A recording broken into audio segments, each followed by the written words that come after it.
बीते दिनों मेरठ में जो वारदात घटी थी मुस्कान और साहिल की, जो आज तक ठंडी नहीं हुई।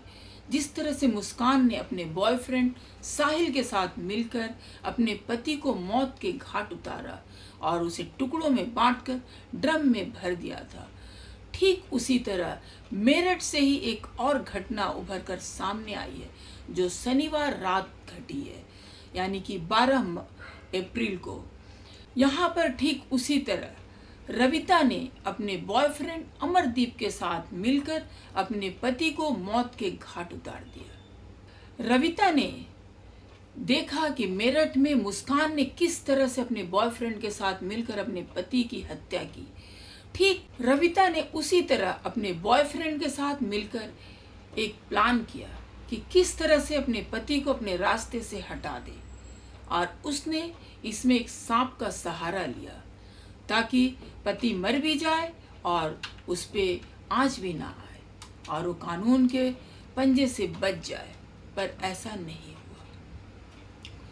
तो चलिए कहानी को जानते हैं विस्तार से। कहानी शुरू होती है 8 साल पहले, जब रविता और अमित की शादी होती है। इनके 3 बच्चे होते हैं, एक बेटा और 2 बेटी। परिवार अच्छे से चल रहा था, मध्यम परिवार के लोग थे, किसी तरह से इनका अपना ठीक ठाक जीवन चल ही रहा था, सब कुछ खुशहाल था, शांतिपूर्वक चल रहा था। पर 7 साल चलने के बाद जब 8वां साल लगता है, तभी इनके जीवन में एक व्यक्ति का प्रवेश होता है, और व्यक्ति कोई नहीं बल्कि अमरदीप था। पहले तो उसकी दोस्ती होती है अमित के साथ, क्योंकि दोनों एक ही जगह पर काम करते हैं, टाइल्स लगाने का काम करते हैं। फिर अमित के घर अमरदीप का आना जाना शुरू हो जाता है, और इसी आने जाने के बीच में अमरदीप का रविता के साथ धीरे धीरे संबंध बढ़ जाता है और दोनों एक दूसरे से प्यार करने लगते हैं। अब जो था, रविता को अमित खटकने लगा, उसकी आंखों में अमित खटकने लगता है और वह फिर सोचने लगती है कि किस तरह से अमित को उसके रास्ते से हटा दिया जाए। और इसी बीच मुस्कान और साहिल का केस आ जाता है। इसे देखकर वो और प्रेरित हो जाती है कि किस तरह से साहिल और मुस्कान ने मिलकर अपने पति को अपने रास्ते से हटा दिया, लेकिन फिर भी वो पकड़े गए। तो इसने सोचा कि मैं कुछ ऐसा करूं जिससे मैं पकड़ी भी ना जाऊं, यानी कि सांप मर भी जाए और लाठी भी ना टूटे। और इसने पहले तो एक मंदिर गई सब परिवार को लेकर के, और माता का दर्शन किया सहारनपुर में।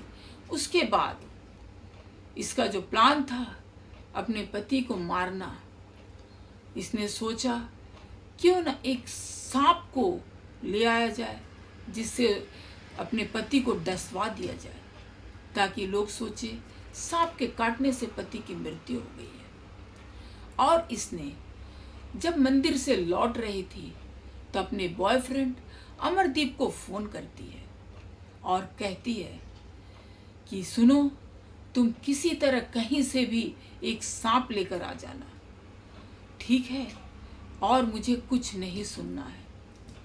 अमरदीप पास के गांव में जाता है और वहां एक सपेरा से 1000 रुपए देकर एक सांप खरीदता है। और फिर ये लोग सहारनपुर के मंदिर से घूमकर रविता, अमित और उसके परिवार वापस आ जाते हैं। उसके बाद एक खाना वाना खाकर रात को सोने के लिए चले जाते हैं। अमित अपने कमरे में सो जाता है, इनका परिवार जो था अलग कमरे में, और रविता अपने बच्चों के साथ अपने कमरे में चले जाती है। इसके बाद जैसे ही सब सो जाते हैं, रविता उठती है और अपने बॉयफ्रेंड को फोन करती है और उससे पूछती है, क्या तुमने सांप खरीदा?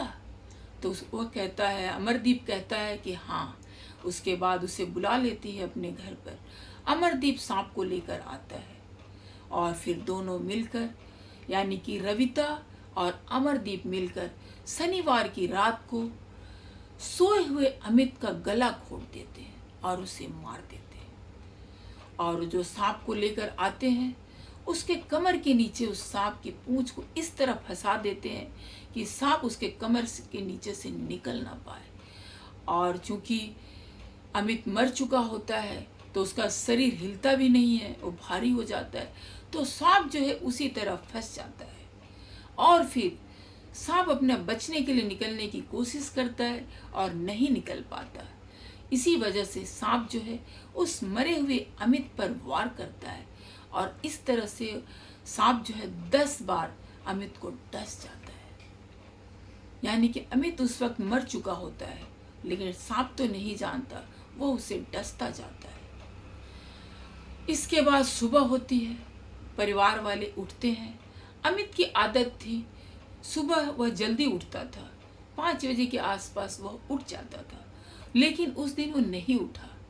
परिवार वाले उठ गए, परिवार वाले उसे उठाने गए, पर अमित उठा नहीं।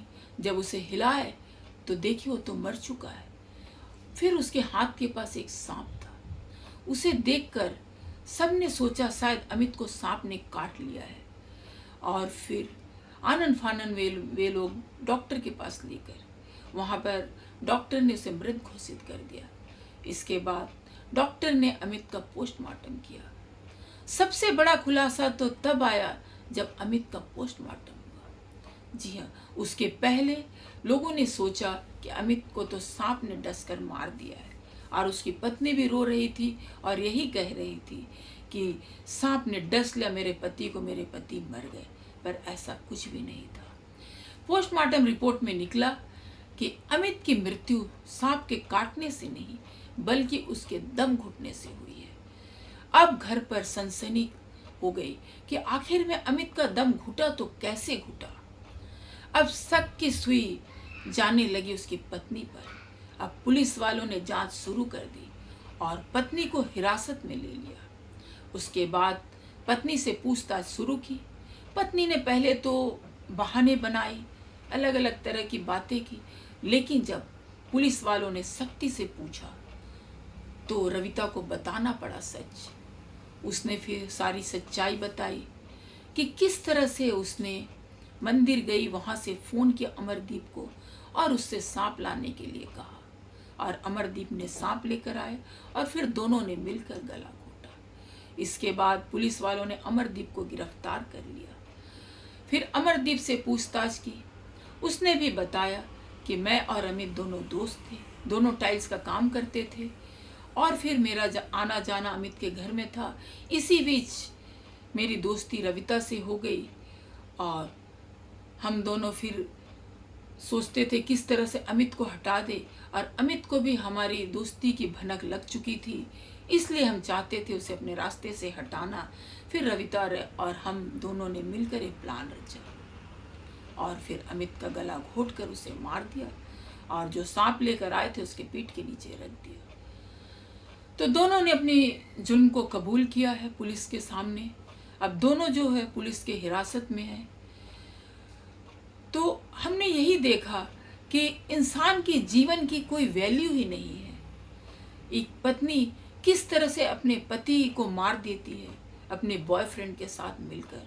वो ये भी एक बार नहीं सोचती उन 3 बच्चों के बारे में कि वे बच्चे बड़े होकर अपने पिता के बारे में सोचेंगे कि उसकी माँ ने उसके पिता की हत्या की है। वो क्या सोचेंगे।